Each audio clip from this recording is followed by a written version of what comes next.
Hello, bienvenue dans ce live, j'espère que vous allez bien. Je suis Sandrine Carl, je suis très heureuse de vous retrouver ce soir.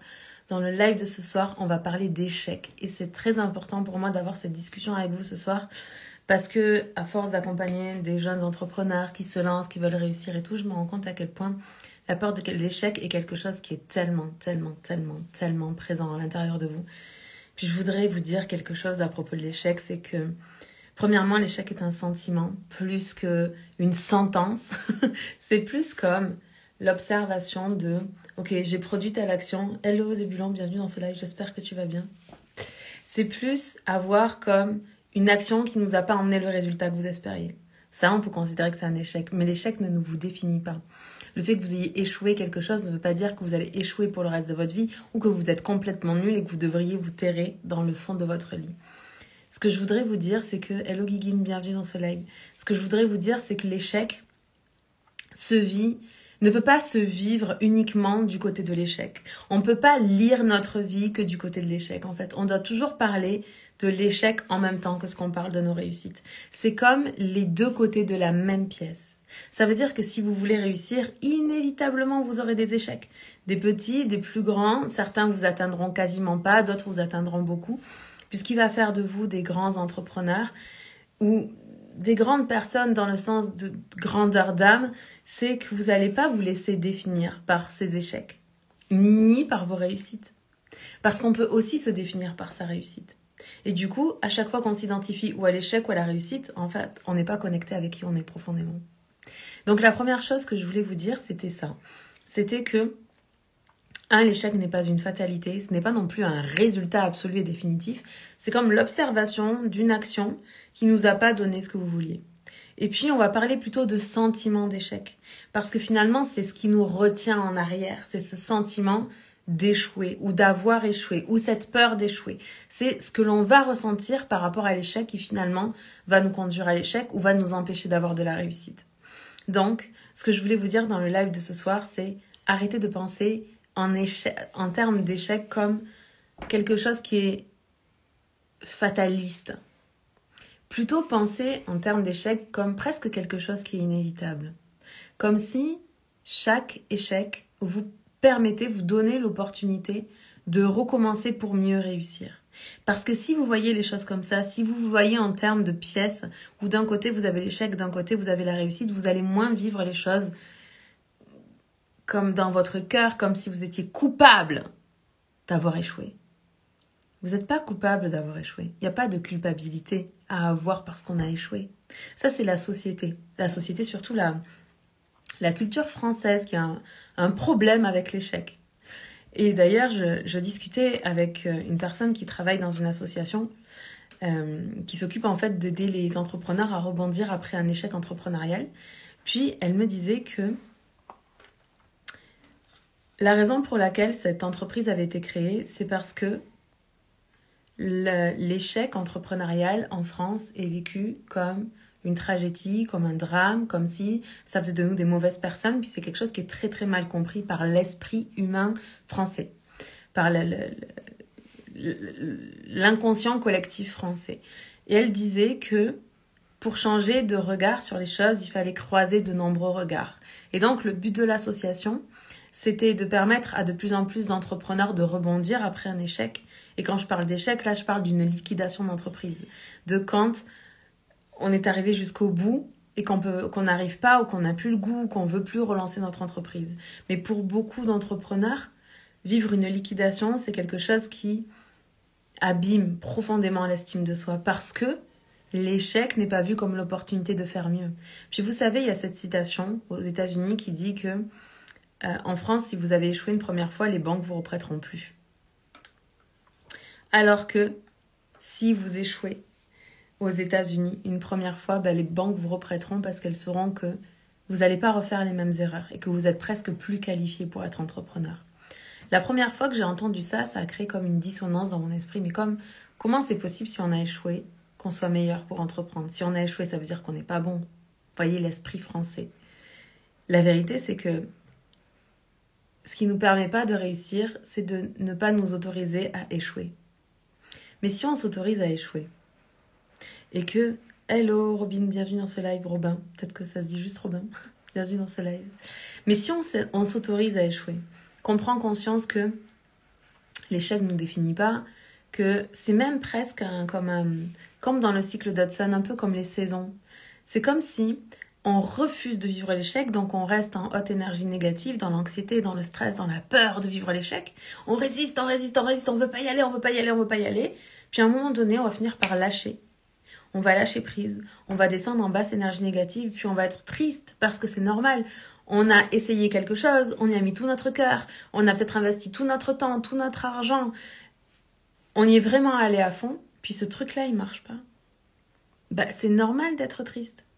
Puis le fait d'être triste, ça va nous permettre, message de l'émotion, de la tristesse, de relâcher.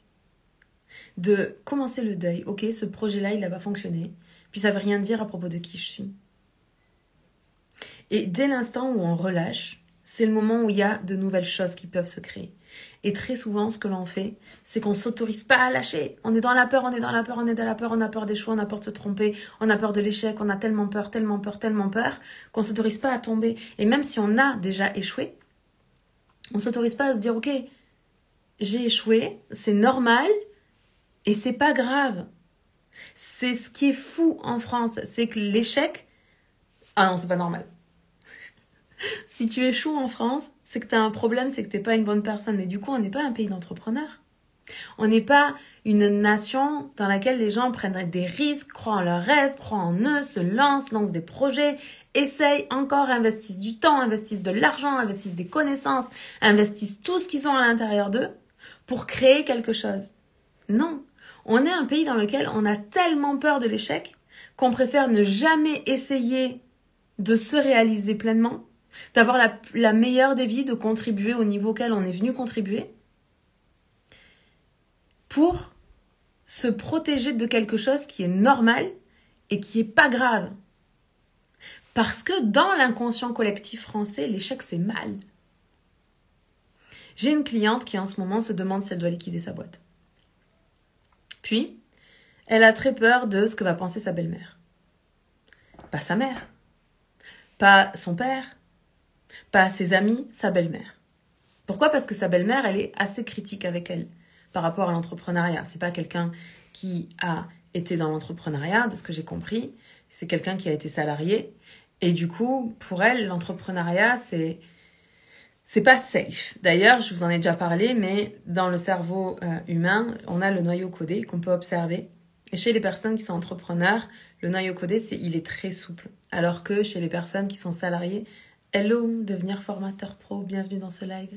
Alors que chez les personnes qui sont salariées, le noyau codé, il est beaucoup plus rigide. Mais parce qu'il est beaucoup plus connecté à la peur. C'est normal quand on a peur de l'avenir. Quand on a de la difficulté ou qu'on ressent de l'anxiété, ou qu'on a de la difficulté à gérer ses émotions, c'est normal de ne pas prendre le risque d'être entrepreneur. Parce qu'être entrepreneur, c'est comme... Jusqu'à ce jour, c'est l'expérience la plus extraordinaire de ma vie, mais c'est aussi l'expérience la plus challengeante de ma vie. Parce que j'ai connu des échecs comme vous, des réussites, des petites réussites, des très grandes réussites. Mais j'ai vécu des petits échecs, des plus grands échecs. Puis je me suis remis en question. Puis j'ai dû changer de direction, créer un nouveau mouvement dans l'entreprise. Et toutes ces mutations, qu'elles soient d'un ordre personnel ou au niveau de l'entreprise, au niveau de la structure de l'entreprise, ou au niveau même de la cible avec laquelle on travaille, de mes clients, de qu'est-ce que j'ai envie de proposer, etc. En tant qu'entrepreneur, il y a des gens qui vont tout au long de leur vie travailler avec le même public et faire les mêmes choses. Mais tous les entrepreneurs sont pas comme ça. Beaucoup d'entrepreneurs vont changer de cap, vont apprendre des choses, vont comprendre des choses, vont voir les choses différemment, vont vouloir accompagner de manière différente. Mais ce qui terrifie, je me rends compte, les jeunes entrepreneurs, c'est que dès qu'ils doivent prendre une décision sans être sûrs du résultat qu'ils vont obtenir, ils ont tellement peur qu'ils ne la prennent pas. Parce qu'ils ont peur que leur décision ne soit pas la bonne. Mais est-ce que toutes les décisions que vous avez prises dans votre vie, c'était les bonnes décisions là ?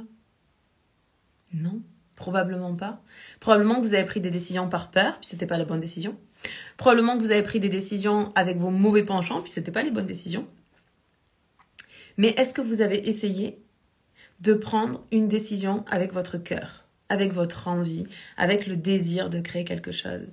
Parce que si vous avez fait ça, même si vous échouez, vous savez que vous avez fait le bon choix d'essayer ce truc-là.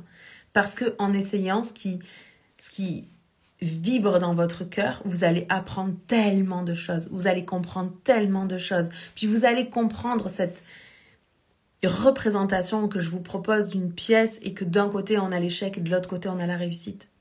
Vous allez comprendre que parfois vous allez comme jeter la pièce comme ça, parfois elle va tomber sur pile, parfois elle va tomber sur face, parfois ce sera un échec, parfois ce sera une réussite, mais ça vous définira pas. Ça vous définira jamais. Et comme je vous disais, il y a des gens qui s'identifient à l'échec, qui ont très très peur de l'échec. Et puis il y a des gens qui s'identifient à la réussite. Et en fait, dès lors qu'ils réussissent une première fois, si jamais ils échouent derrière, ils sont complètement effondrés. Parce qu'en fait, au lieu de développer une saine, stable et bonne... Merci pour les petits cœurs. Hello Seb. Plutôt que de développer une haute estime d'eux-mêmes qui est stable, qui est bonne, qui est saine, ils vont s'identifier à quelque chose qui est extérieur, le résultat d'une de leurs actions ou de plusieurs actions, qui est la réussite. Mais qu'est-ce que vous allez faire ? Qu'est-ce que vous allez faire si vous réussissez, que vous vous identifiez à cette réussite-là ? Vous n'aurez pas le courage de faire les mouvements dans votre entreprise, de fermer un programme, de lancer un nouveau programme, de peut-être même fermer une entreprise pour en ouvrir une autre. Parce que si vous vous identifiez à ces réussites-là, quand vous allez échouer, vous allez penser que vous n'êtes pas une bonne personne. Vous allez penser que vous n'êtes pas capable. Donc, avec le live de ce soir, je voudrais juste vous faire prendre conscience que la peur de l'échec, d'abord, c'est quelque chose qui vous garde en haute énergie négative. Ça veut dire que vous allez vivre de l'anxiété, de la peur, de l'angoisse. Et que la meilleure façon de sortir de ça, c'est juste de lâcher prise. C'est juste de comprendre que l'échec comme la réussite sont les deux faces d'une même pièce. Et que parfois la pièce, elle tombe d'un côté, parfois la pièce, elle tombe de l'autre. Mais que ça ne veut rien dire à propos de qui vous êtes, de vos dons, de vos talents, de vos compétences, de vos capacités, de vos connaissances. C'est juste une action ou plusieurs actions qui ne vous ont pas permis d'obtenir un résultat. Mais dans l'échec, et plus l'échec est fort, plus ça nous remet en question, mais plus on apprend. Il y avait des choses qu'on savait avant d'échouer, mais qu'on n'a pas voulu voir, on les a mis sous le tapis. On s'est dit, ah, ça va passer. Puis bim, il y a l'échec qui arrive. Parce qu'on est des entrepreneurs, parce qu'on a besoin d'être des leaders, on va se poser des questions. Puis on va se dire, ok, donc là j'ai échoué, comment je vais faire la prochaine fois ? Comment je vais faire pour apprendre, pour grandir, pour comprendre ? Et pour permettre à d'autres peut-être de ne pas faire les mêmes erreurs et du coup d'apporter ma contribution dans ce monde. Rappelez-vous de ça, le sentiment d'échec, la peur, l'anxiété, l'angoisse, c'est de la haute énergie négative. Parfois, il faut juste lâcher ça. Dès lors que vous lâchez, peut-être que vous allez passer quelques heures où vous n'allez pas être bien. Peut-être même que ce sera une journée, 2 journées, peut-être une semaine, peut-être même que ça sera 3 mois, peut-être même plus. Mais vous allez vous en remettre en fait. Vous allez vous en remettre le moment où vous allez lâcher prise, le moment où vous allez comprendre que c'est normal et c'est pas grave. Et cet instant-là où vous comprenez que c'est normal et c'est pas grave et vous lâchez prise, les options vont s'ouvrir. Mais ce qu'il y a, c'est que l'univers, lui, il est généreux. Il est plein de choses. Il veut qu'une seule chose, c'est déverser toute son abondance à travers nous. Puis nous, on est tellement flippés d'échouer qu'on retient, on veut surtout pas y aller. Donc parfois, l'univers, il a besoin qu'on se casse la gueule bien comme il faut pour créer de l'espace dans notre tête, pour qu'il puisse déverser les connaissances, les apprentissages, les leçons qui vont nous permettre de réussir ce qu'on avait besoin de réussir. Ou juste déverser à l'intérieur de nous toute l'abondance qu'on a déjà reçue dans le monde et qu'on ne s'autorise pas à réussir parce qu'on a peur d'échouer. J'espère que ce live vous aura aidé. Je vous aime, je vous embrasse. On se parle demain. Ciao.